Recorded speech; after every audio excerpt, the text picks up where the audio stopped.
关注腾讯动漫 APP， 肩部作品更新中。兄弟们，咱一块儿上来！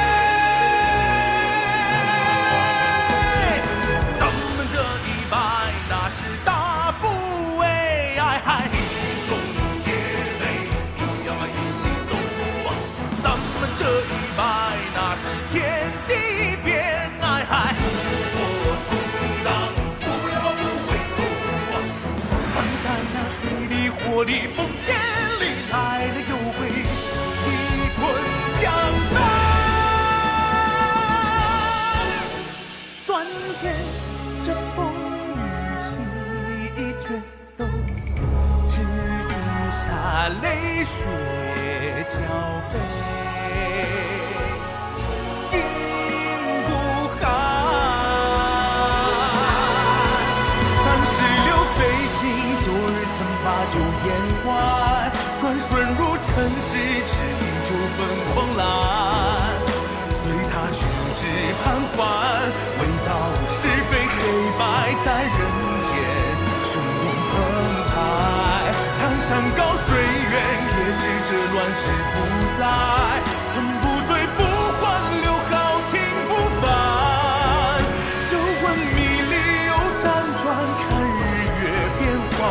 待梦尘扬东海，乘长风重现天与地，再起波澜。兄弟们，咱一块上来！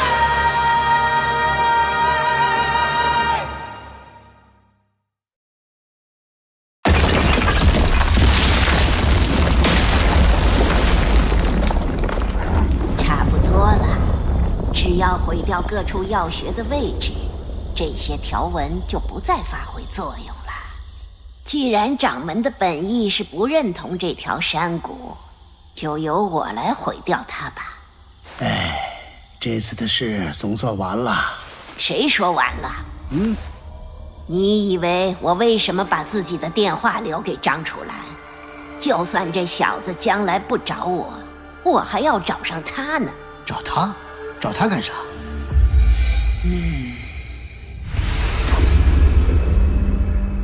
你是什么人？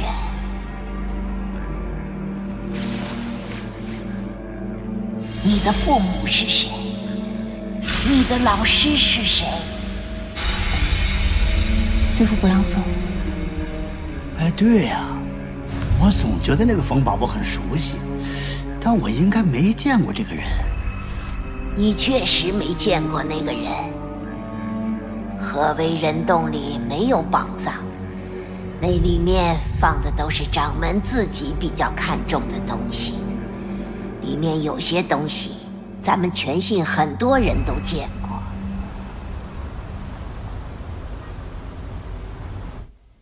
张楚岚，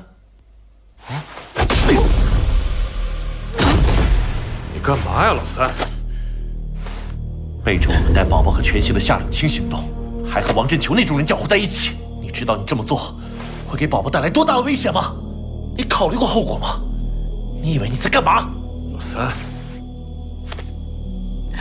是挺危险的。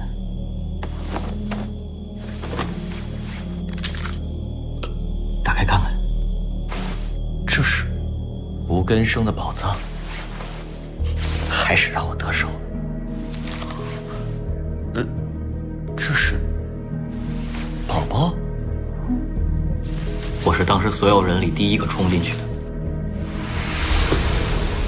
而摆在我面前的就是这幅画。当时我没有条件把它带出来，只能用手机拍了下来。打火机的火焰太小了，我必须确保把整幅画连画布都彻底毁掉。我没办法，只能硬撑着用掌心雷轰碎了它。那一地的黑灰，我知道也可能引来怀疑，不过当时实在是没有力气和时间再处理它。一进城，我就打印了照片，并且删除了。有二壮这种人在，我不得不小心。那，你说连我们都不可信了，是怎么回事啊？换成我也一样，确实没有能相信的人了。抱歉，我怀疑二位只是基于逻辑，感情上，你们比我值得宝儿姐信任。老三还不明白，咱爹一直在意的东西已经出现了。吴根生的宝藏早就被人搬空了，却单单留下了这幅画。假如这幅画上的人真的是宝儿姐的话，那徐爷一直在寻找的，认识宝儿姐的人已经出现了。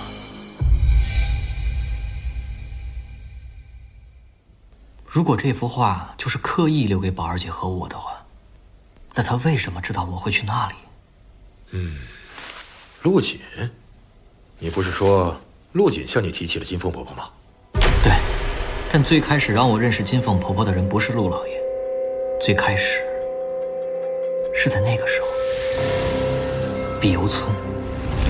陈朵自己也说过，她是忽然被拜托去抓捕金凤的，时间点恰恰就是在我们抓捕陈朵的同时。之后，抓捕陈朵必然导致金凤婆婆进入视线，而金凤掌握的信息又会把我们引向合围人洞。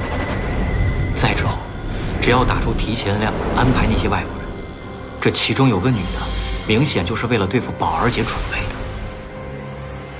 目的呢？还不清楚。如果我的猜想正确，那这一切都不是偶然的。这下你知道了，能做到这一切的，必须满足2个条件：一，清楚宝宝和楚岚的行动；二，对公司极度了解。咱俩都符合。能做到这一切的，只有当初能调动临时工的那些大佬，嫌疑人就在其中。方便吗？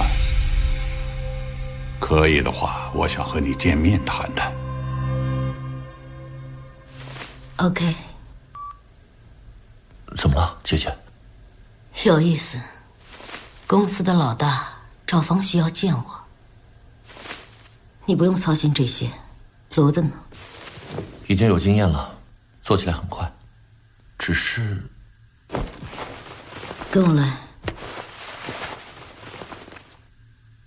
当初你组建碧游村，不就是为了召集能够为炉子提供异能样本的人吗？我并不是反对你这么做，只是你行事一向不够小心。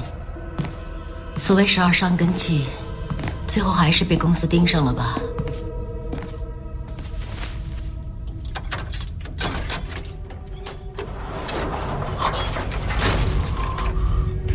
这15个人涵盖了各种艺术流派，应该足够你用了。没有人知道这些人与我们有联系，不会引起任何人注意。我始终觉得，要是有姐姐你来，或许完美的炉子早就做出来了。算了吧，别说神技百炼，就是一般的炼气之法我也掌握不了。我能做到的，只有全力支持你而已。鲜红，相信姐姐，只要能做出完美修身炉，你就一定能修复残缺的记忆。先不要猜测宝宝与吴根生的关系。目前看来，在宝宝的事情上，这个幕后人比我们了解的要多得多。找出他，一切就都清楚了。没那么简单。如果是我要兜这么大圈子才转达这么点信息的话，那一定是因为有所顾忌。顾忌？顾忌什么？不知道。宝宝，看到这张画，你真的什么都想不起来？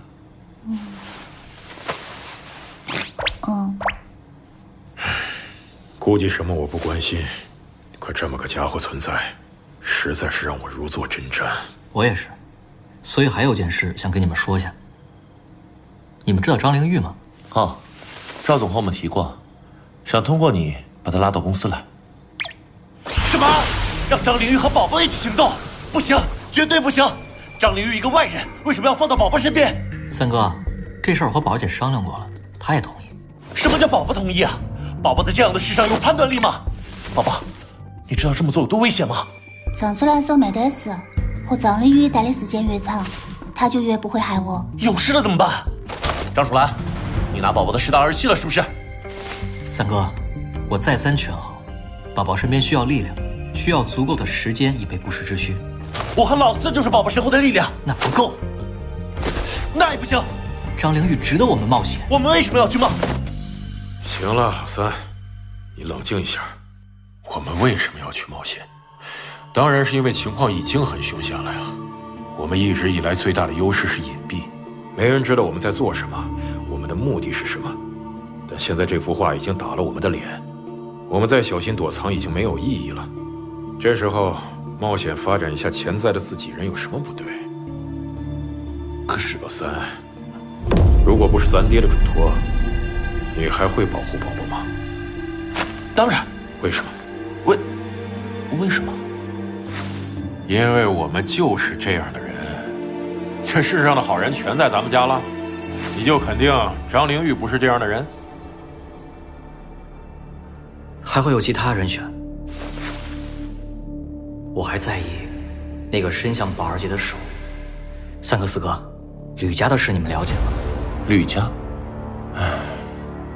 很难搞的家族啊。吕家怎么了？说也奇怪啊，吕家的弟子确实出来了一批，但很快他们又都回吕家村了。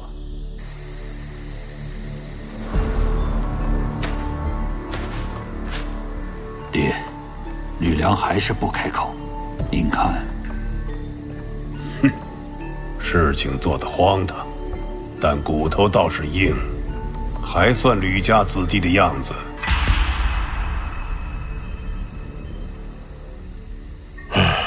我接触过这么多异人的家族，吕家是最变态的。他们对血统有一种异于常人的执着，也难怪嘛，能够操纵别人精神的能力。那是个格外封闭的村庄，一个以意能决定地位的家族。吕家家传的玩意儿有2个，后天的如意镜和先天的冥魂术。不适合练气的人就去操持家族的产业，但是在家族中完全没有话语权。即使有个别非异人家庭离开村子，也不能切断与家族的联系。所有的行为都要受到村子的监控，尤其是婚配。很不近人情吧？吕家的族人有没有反抗，我就不知道了。整个村子的大都姓吕，少数外姓人嘛，全部是男性。吕家只招上门女婿，村子对这些上门女婿物质上倒是很优待，但地位应该是村子里最低的人了。如意镜传男不传女，而通过控制这些上门女婿，保证了冥魂术的觉醒者全部姓吕。通过这种方式，保持着对艺术的绝对控制权。高高在上，现在掌握着全族的，就是现任吕氏族长吕慈。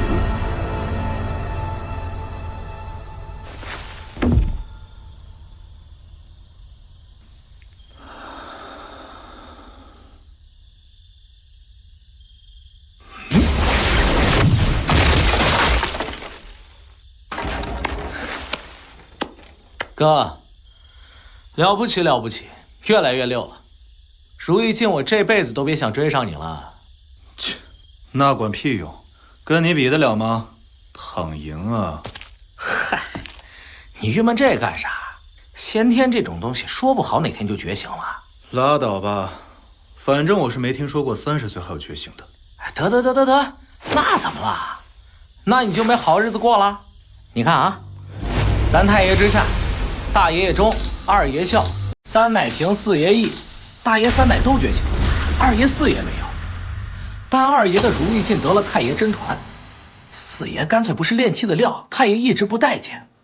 所以当年据说最得太爷欢心的，是身兼如意镜和冥魂术的大爷。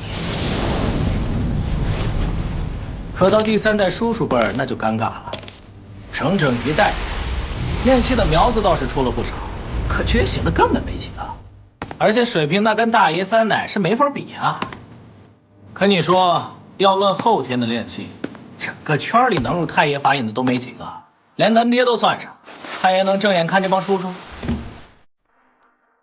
可谁想到到了咱们这一代，冥魂术大爆发呀，不少家的孩子都觉醒了，水平还不低，太爷自然是开心。可要说这一代最厉害的，还得是二爷的儿子和闺女，平叔和凤姑大爷。平叔生下了吕公、吕两个人，而最邪乎的，还得说凤姑的闺女小欢，全族最强的冥魂术使用者，而且后天的练气天分也极高。太爷甚至破例把如意镜传给了他。这样一来，原本不起眼的二爷，连带着他这一支在族里的地位是陡然而升啊！评书谁啊？根本不是练气的料，居然也能在太爷面前说上话。二爷更是成了太爷之下族里第一人。可如今呢，一切都变了。杀人的是吕梁，他是彻底完了。作为他亲哥哥的吕公，在族里也别想抬头。二爷之下再没什么杰出的后辈，年轻一代里还有谁能和咱们这些大爷的后代争锋？所以说了，咱们现在只要看二爷的哈哈笑就好。都是兄弟，咱们之间闹什么间隙？可你说，小欢真的是吕梁失手弄死的吗？他一直没承认呢。我要是他，这么审我早招了。我也被拜托去审过一次吕梁这小子，记忆居然七零八落的。邪乎吧？他居然对自己下了手。对自己用？是啊，冥魂术的花样多了，可不只是测试和窥视别人记忆这么简单。吕梁就已经到达我理解不了的境界了，而吕欢，据说远在吕梁之上。哎呀，你不要想了，杀吕欢的就是吕梁，就是他。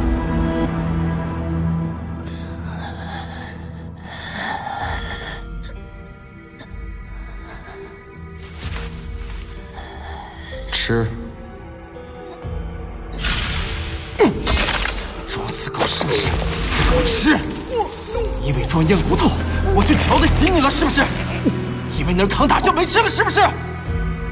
你死承认这件事就能过去是不是？说话呀！老爹、爷爷，以为你他们在村子已经抬不起头来了，不会更糟了。你现在唯一能赎一点点罪过的方式，就是把那天发生的事原原本本的告诉大家，至少让族人知道小欢到底是怎么死的。那天的事，我不是已经告诉你们了吗？我说了，我一开始都说了。你也是觉醒的人，我有没有撒谎，至少你分辨得出来吧？我的记忆，你们也复制了吧？这就是你能硬撑到现在的资本吧？吕欢死后，你就是最强的冥魂术使用者。你明明知道彻查一个人的记忆，村子现在除了你，也就是我能勉强做到了，但不知道要花上多久时间。那至少你能确认我现在的态度吧？我现在被封着，根本无法用冥魂术反抗你。来呀，看看我现在有没有撒谎！来呀！小欢以前对我说过，小欢，你哥吕公是不是个大帅哥？是。切，实话嘛，还说能够骗我了。我哥吕公不光是个大帅哥，他还有3个脑袋、6只手、8只脚、12个鼻子、20只眼睛、30个……喂，等，怎么回事啊？你怎么办到的？就你的角度而言，刚才居然没有撒谎的迹象，而且我也感觉不到你在用冥魂术抵抗我。我没有抵抗，也没有骗你。站在我的角度，刚才说的都是真话。怎么可能？你知道吗，哥？我越来越觉得提取记忆，通过精神的波动去测谎，这些东西对冥魂术来说简直是皮毛。这些蓝色的手越来越有力，越来越灵活。以前在精神内无法触及的地方，现在他们都可以轻易的去触碰。最近我甚至找到在精神的领域里修改情绪的方法。在刚才，我在说谎的同时，把自己的精神调整到了讲实话的状态。我管这叫做被动的情绪。这还能做到这种事？这也太厉害了！不，这还不够。被动的给予情绪还不够完美。这等于是环境需要的时候，我自己骗了自己。需要说谎的环境一旦消失，谎言还是谎言。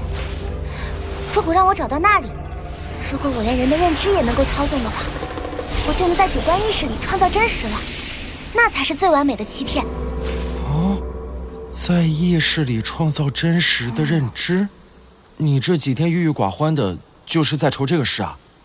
别担心啦，你一定能做到。全村没有比你更厉害的人了。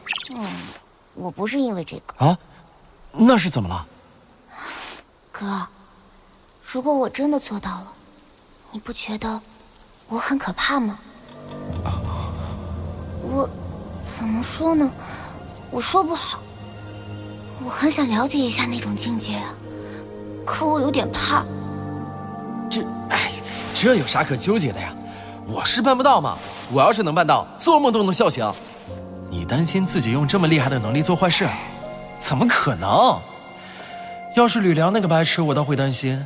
你是小欢啊，能力就是能力，能力是不会改变人的。真的，是我想多了。吕梁，制造能力上我佩服你，真的，我佩服你。你也能达到这个境界了，修改自己的认知。你是疯了吗，吕公？你脑子里除了冥魂术还有别的吗？我是个人，不是个只会用术解决一切问题的机器。你们到底让我怎样才能相信我？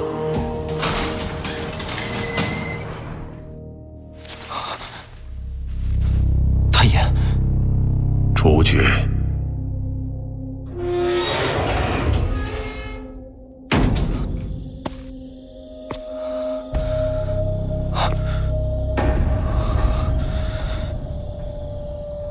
大爷、爷爷、三奶奶，太爷已经做决定了吗？吕梁会怎么处置？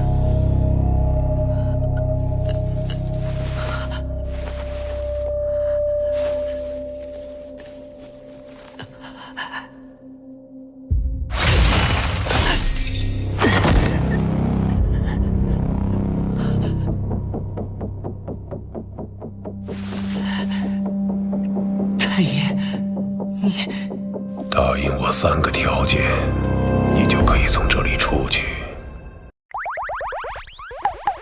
三担担呀，红彤彤嘞，满山的开。